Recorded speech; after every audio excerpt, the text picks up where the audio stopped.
Hey guys, this is Rick.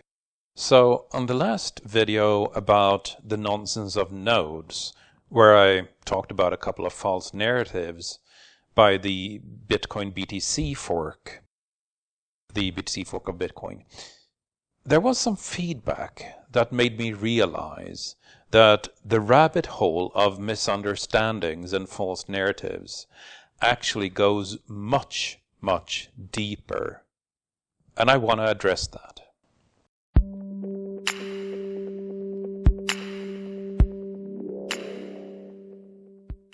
There are a number of false narratives in the BTC fork of Bitcoin. On the last occasion, I addressed three of them, namely that users without nodes would be second-class citizens. You have to run a node to be a worthy Bitcoin user, that nodes have any kind of network power, or that nodes decentralize the network. The problem, however, goes much deeper. So I'd like to address another narrative, that nodes propagate blocks. And you've probably seen this so often that you've never even questioned it. Everybody says this in the BTC fork of Bitcoin.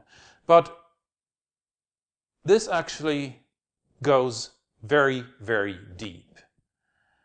This goes to the key innovation of Bitcoin, which is not, by the way, the blockchain, not in itself. Medical journals have used chains of signatures, chains of linked signatures, 20 years before Bitcoin came on stage. It's obviously not a decentralized network either, because that's the internet, which was originally called DARPANet, which was made for the American military in the case of an outbreak of nuclear war, so there wouldn't be a central point of control, assuring that the American military would have uninterrupted access to pornography.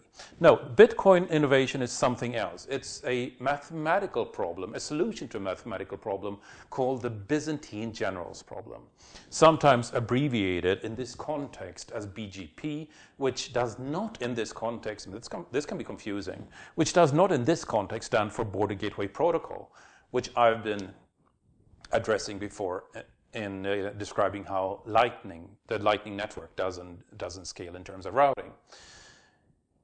I don't know why it's called the Byzantium generals problem, to be honest. Byzantium was the city that split away from the east part of Rome when it was divided between Octavian, Lepidus, and Antony following the Battle of Philippi.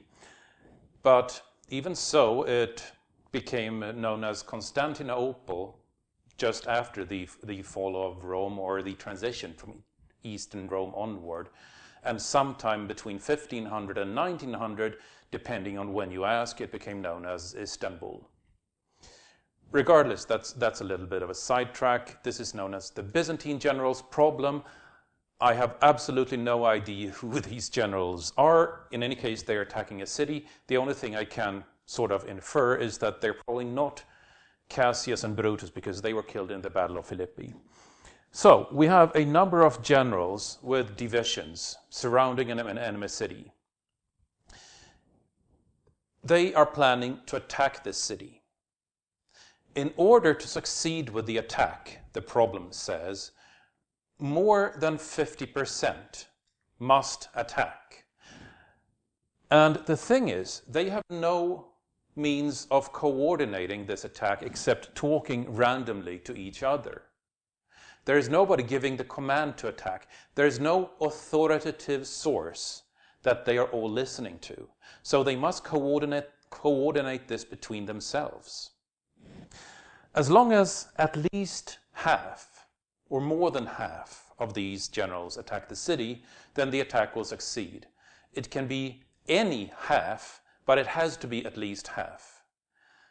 In contrast, if less than half succeeds, this problem says, then the attacking units will be destroyed, and therefore the city will destroy the rest of the units by divide and conquer. So the problem goes, how do these different generals talk to one another to assure that at least half of them will attack. And remember now, the problem is a little bit harder because you also have a number of gossiping people around here, messengers, who might be house husbands, housewives, or in the case of Bitcoin, probably basement geeks, who are forwarding messages to each other and generally gossiping about what's going on. The Bitcoin solution to this problem is something called proof of work. It simply means that everybody is asking each other constantly for what's the longest list you have? Let me take a look at it. And they are solving a mathematical problem at the end of this list, adding something to it if they succeed, and then letting this list be seen by other people. Therefore, the theory goes that as long as these have 1 unit of work speed each, as long as the generals with their divisions have 1 unit of work speed each, what we call hash power in Bitcoin, then the longest list of items will always have been produced by the one with 51% or more of work, of generals. This is how Bitcoin solved the Byzantine generals problem. And you'll notice that this problem is harder than it first seems, because these people who are sharing information in between themselves and the generals, some of them might be hostile and forwarding false information. For all we know, all of these people could be hostile and forwarding false information. We don't know that. We just know that some of them might be, an unknown number between 0 and 100%.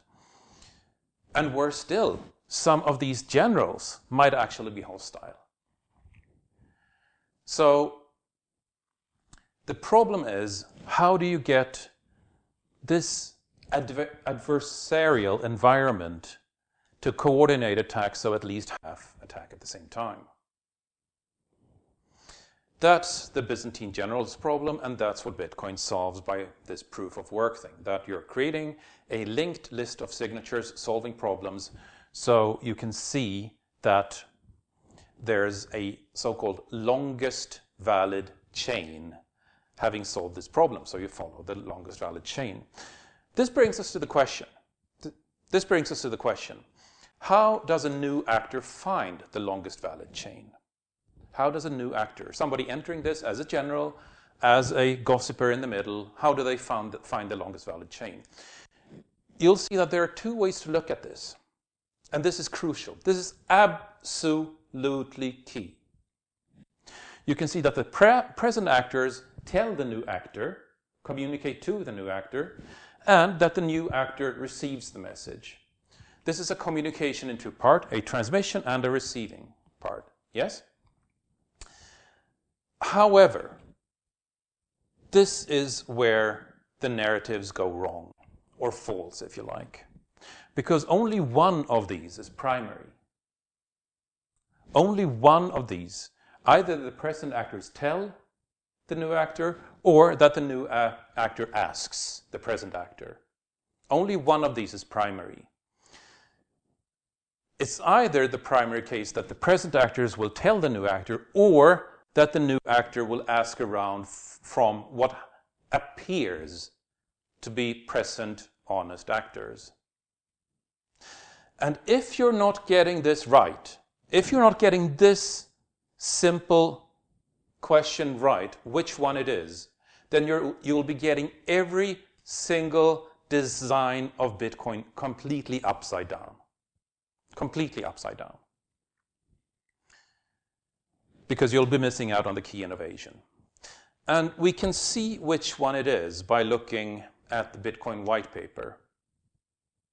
We can see which it is by looking at the Bitcoin white paper. This is section 8, and highlighting a section here, so Satoshi wrote that a user only needs to keep a copy of the block header, so the longest proof of work chain the longest work of proof chain, and then highlighted by me, which they can get by querying network nodes until they're convinced they have the longest chain. By querying other actors for the longest chain. New actors query previous actors for as much as they like until they have confidence in the chain, until they have confidence that they have the longest chain. And it's actually not new actors querying previous actors, because the new actors will get up to speed. The new actors will have a copy of the entire chain eventually, but they will still keep asking everybody else. And by inference, since everybody once was a new actor in this and has gotten up to speed, and is therefore still asking everybody around them, all actors query a subset of all other actors until they are confident that they are currently in possession of the longest chain. So let's go back to this wrong narrative. Existing nodes do not propagate anything. They do not propagate anything at all, except as a secondary function, merely to facilitate this querying. And this distinction is absolutely crucial. This distinction is absolutely crucial. Because if you're saying that nodes propagate, as you said, propagate blocks, that would also mean that nodes can choose not to propagate blocks. They can choose to be hostile. They can choose a block to be invalid and not propagate it. But we just saw that the key design of Bitcoin shows that this is not the case. This is not the case. A node cannot choose not to propagate a block and affect the outcome of the network. This is the key innovation of Bitcoin. Therefore, since a node cannot choose to not propagate a block, it doesn't propagate blocks in the first place. It merely facilitates a primary function. And getting this wrong means that you're getting the entire Bitcoin design upside down. Getting this wrong means that you're assuming a need for propagating nodes, block propagating nodes, when there isn't such a need. And you'll be drawing false conclusions in turn from that false requirement, such as the limit on block size. I'd like to pay particular attention here to a particular stupidity, which was highlighted as UASF, known as the User Activated Soft Fork.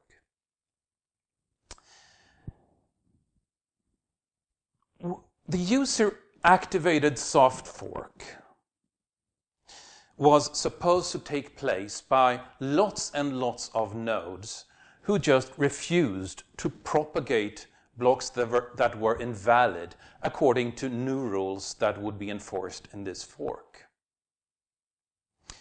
But as we just saw in Bitcoin, the key innovation is that if a number of gossipers, nodes, are choosing to be hostile, the key innovation in Bitcoin is that it is completely immune, impervious, and impenetrable to that exact scenario.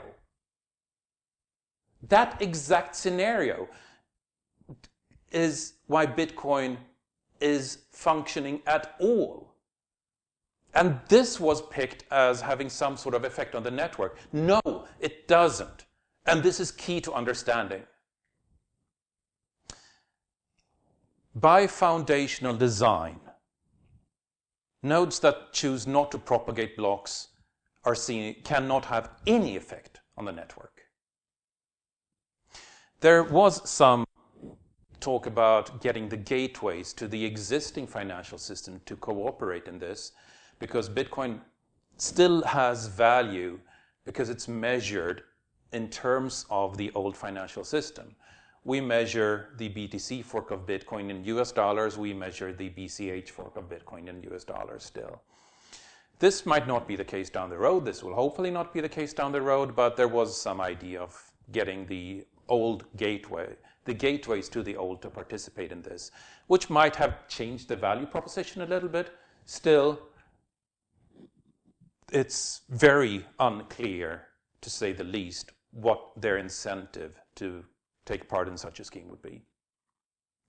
So anybody getting this foundation wrong, saying that nodes propagate blocks,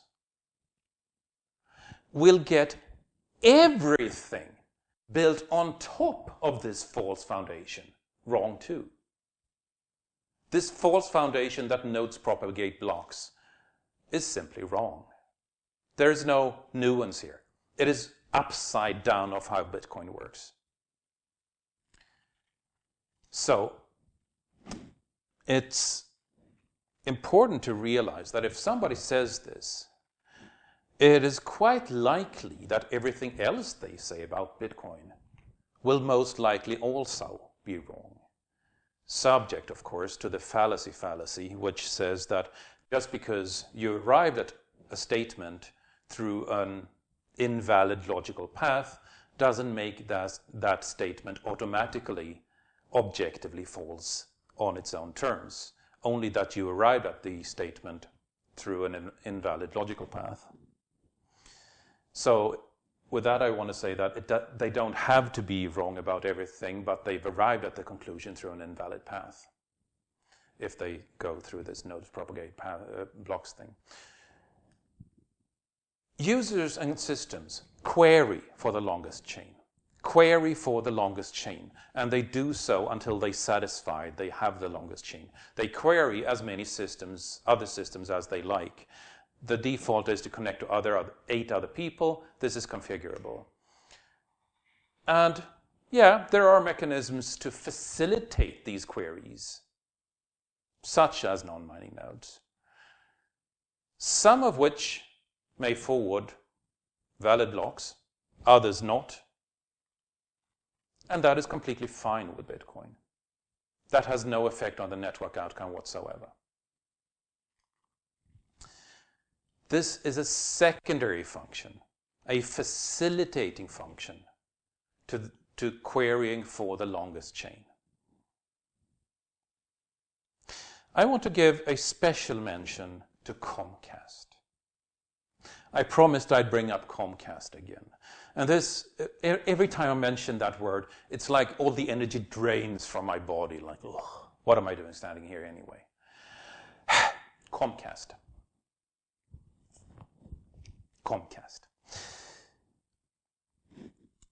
When I brought up this nonsense of people actually demanding that people on Comcast home connections could run so-called full nodes on the Bitcoin network. And what an absolute piece of nonsense that was. There was some pushback. There was some pushback saying Comcast is the primary argument for limiting the block size. As in, you're deliberately letting the worst participant setting the limit for the network. And I mean, this limiting block size, that goes all the way back to getting the foundation precisely upside down, as I described. But regardless, if you're basing a new system's limit on the worst conceivable participant, then by inference and logic, there will always be a new worse participant lowering the ceiling even further. And so your system will, following this process, grind to a halt. It'll be unusable.